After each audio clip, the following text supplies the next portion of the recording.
So that's the really exciting part about the Incubator program, is that I don't really know what's going to happen, but I have faith in my collaborators, whoever they may be.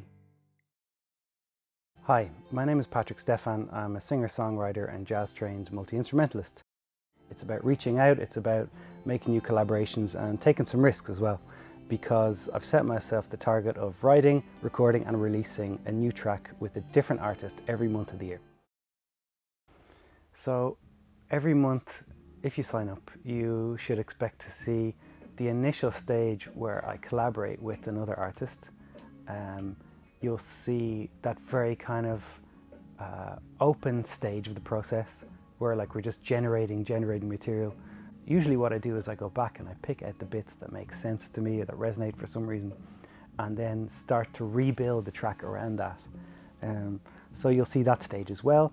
So I guess it's interesting because normally people don't see behind the curtain so much. They see the finished product.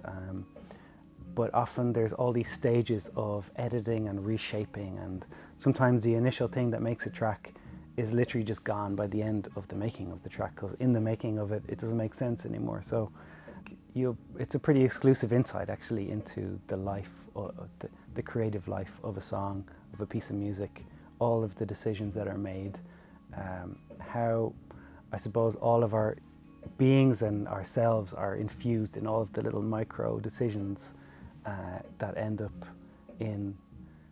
as a full track. Yeah, well, I started playing music when I was about 15. I started playing guitar, and it was kind of in response to being made do lots of choir and do lots of piano lessons and stuff, which didn't really vibe off too much. But I always enjoyed that music. My dad's a singer-songwriter. I ended up going down a very guitar-heavy route and just focusing on being the best guitar player I could be for a long time. And then a few years ago, I had kind of a strange realization that I wanted to be singing my own songs and I wanted to be kind of master of my own destiny. And it's turned out that I've ended up kind of following my father's path as a singer-songwriter in some ways. But all along the way, I've been playing jazz, I've been playing improvised music, been playing world music, and it's been quite a journey all through those different, been an unusual path. I've been kind of following my intuition most of the time.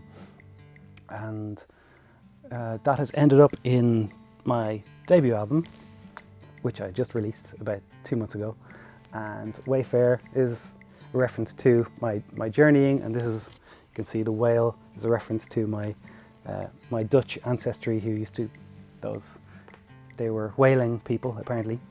We're talking like 400 years ago. But that process was very insular. Making that album was all very much like me during lockdown, digging up things in my own psyche and family history and things that were resonating, and also establishing myself as someone comfortable center stage instead of side of stage, which I had been up until that point. So now that that's kind of done and out of the way, I want to be collaborating with people. I want to be reaching out more to people, because the best parts of that album were, in my opinion, when other people chimed in and we were able to go, yes and what about this, and kind of build on each other's ideas. For the Incubator, I want to just reach out to as many people as possible, and also maybe to push back against some of that fear that came on during COVID, where it's like, oh, well, take the conservative choice, I don't know, we'll stay in tonight. So I want to go out, and I want to reach out to people who I may not have reached out to before. And not everything might be a success, but it's trying to take a shift in the approach of making music, where it's not all within me. It's me plus someone else's personality. And yeah. Something that resonates with me a lot is the way Paul Simon, for instance, would write a very personal song about some very minute reference in his day or his life, and then he would put it in the context of some African drums or some Brazilian singers.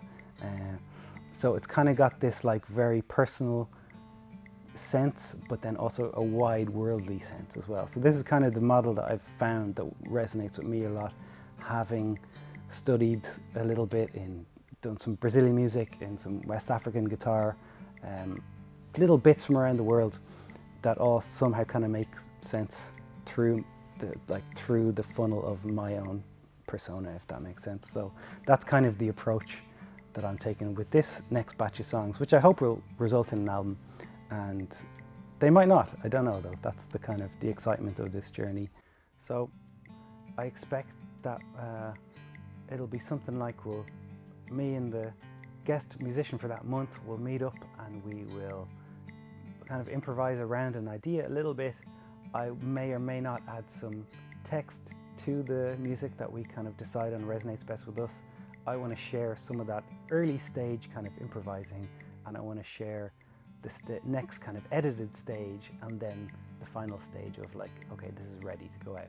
This is kind of a piece now. So you'll see all along the way, you'll see it like the piece taking form, things that work, things that don't work, and you'll see exclusive the back end of the process, and all of the hours that go into making a track, really.